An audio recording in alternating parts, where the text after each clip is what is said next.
Guys, grinding for credits in Gran Turismo 7, it can get a bit repetitive, and I'm here to help you find new ways and exciting things to do to just keep things fresh, keep things new.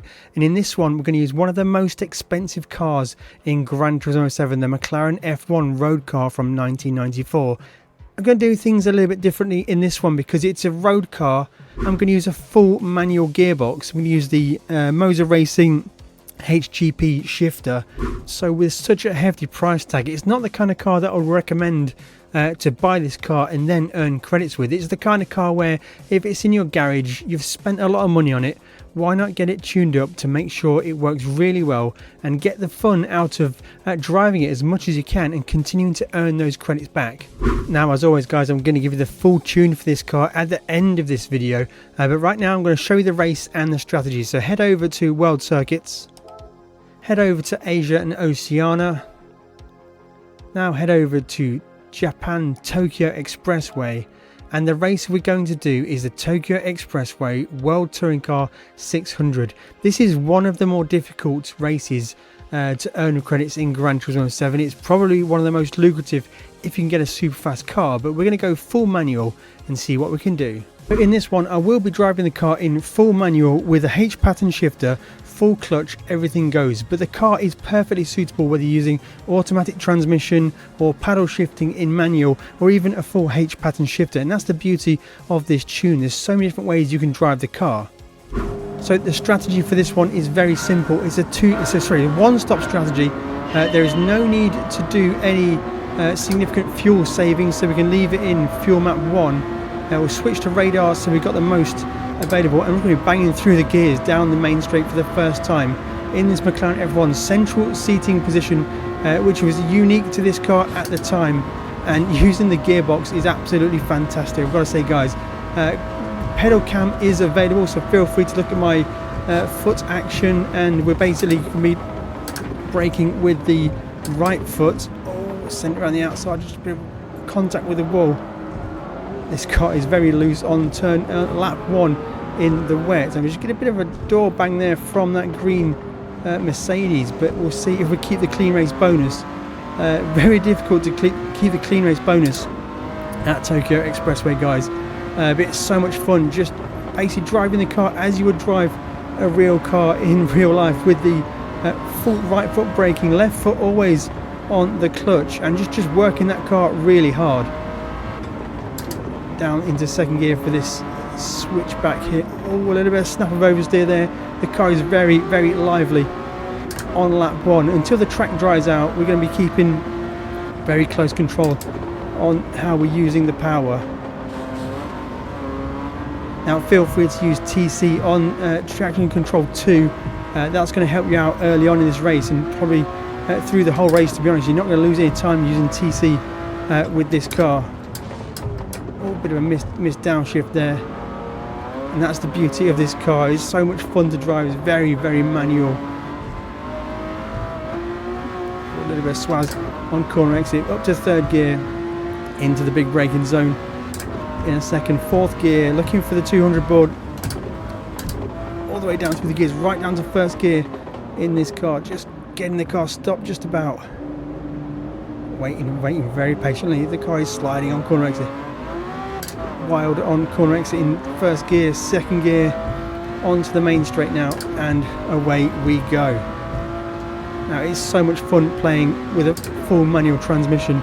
Again guys, I drive a Tesla Model 3 as my daily driver, so I really miss manual gears, shifting gears, all that kind of fun stuff. But for a daily driver, the Tesla does a good job, but nothing can compete with a full manual gearbox. We're going to be ripping down the main straight now. We're going to be touching 325, maybe 330 kilometers an hour. We're going to think about the brakes a little bit early this time, I think, guys, because, well, we don't want to be going too deep on the brakes.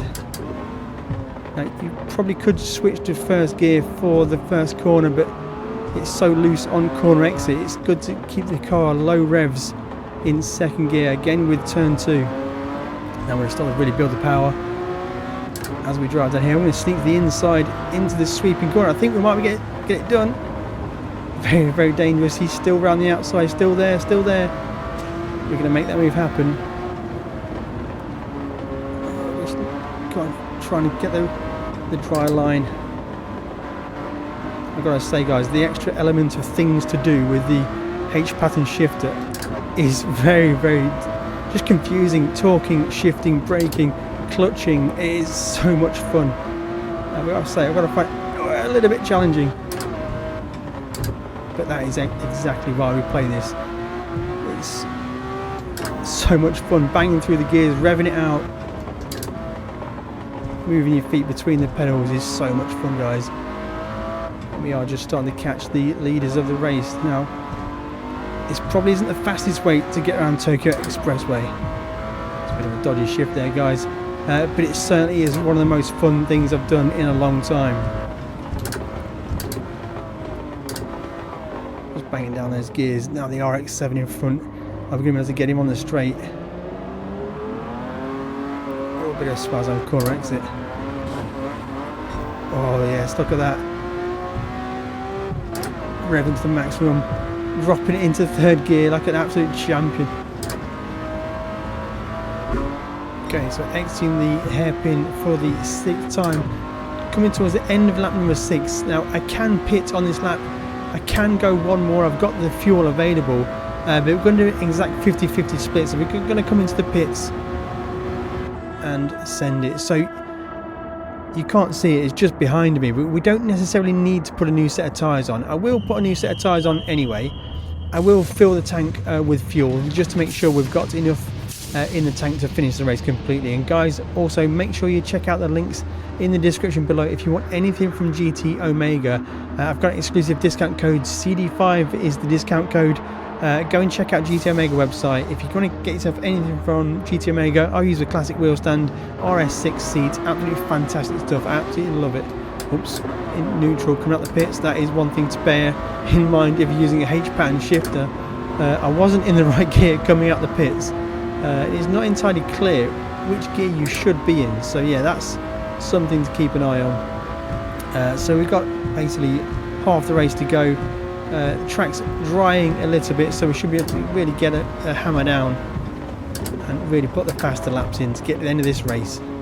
And there we go, guys, the leaders pitting, everybody else is pitting, Fragger into the pits, everybody pits on lap number 7, and we are home and dry back into the lead of this race. And it's just a case of getting to the end of the race, hitting your marks, executing as best you can, and seeing what lap times we can get.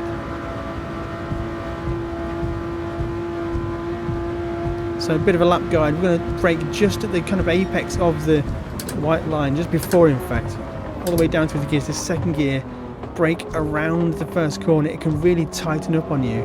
Exiting in second gear and then just staying in second gear. Again, corner feels like it tightens up on the exit. Up through the gears now into the sweeping S's. I'm going to leave it in third gear and just back off the throttle, brush the brakes a little bit and float through here, balancing throttle as we go through. A little brush of the brakes into the right-hander, and then we're getting lined up for the tighter S. Now it's going to be down into second gear, flow through here nicely. Watch the swaz on corner exit. Up to third gear. Again, we're going to downshift to second for this right-hander again, floating in nicely. In fact, all this is between second and third gear. Back to second for the left. Feels so good sweeping through this section.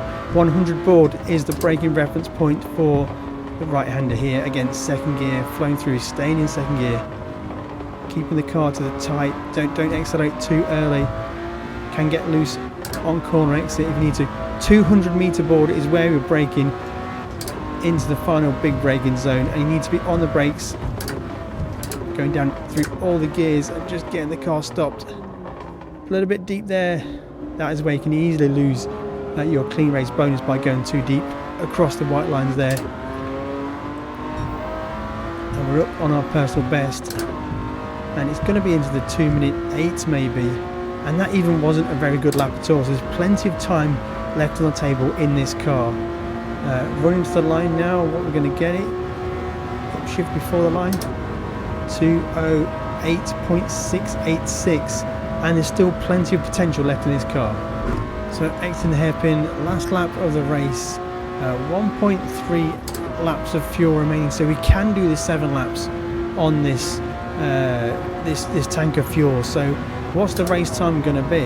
It's going to be, so we're going to finish the race in 26 minutes and 46 seconds, and I think there's potential to go faster. I did a 2 minutes 7 lap time there, so there is the potential to go faster. So let's talk about the build. So first of all, head over to GT Auto, obviously after you've bought the car, and we'll head over to car customization, because I am using different wheels and there are some things that you do need to have part of the car so that you can tune it exactly how I've got it tuned. Now the wheels that I am using, for some reason I just like the look of them, so I use the spoon wheels, and I use the wide offset, standard width and 17-inch wheels. You can choose whatever wheels you want, but it may subtly change the performance points, but feel free to adjust weight balance just to get that back to how you want it to be for performance points, because I think the most important thing, guys, is to just make the car look absolutely cool. Now if you also head over to custom parts and to front, I am using the Type B splitter. I do have the Type A side skirts, but I don't think the side skirts have any performance effect. There is no rear option you can choose, and for the rear wing I've got the custom wing set, and the actual height of the rear wing doesn't matter. I think I chose medium, and then the end plate is up to you. It's no problem at all. Okay, so here is the full tuning sheet that you can follow to make this car drive exactly how I've driven it. So I am using everything on the screen that you see in blue is different to the default car that you buy.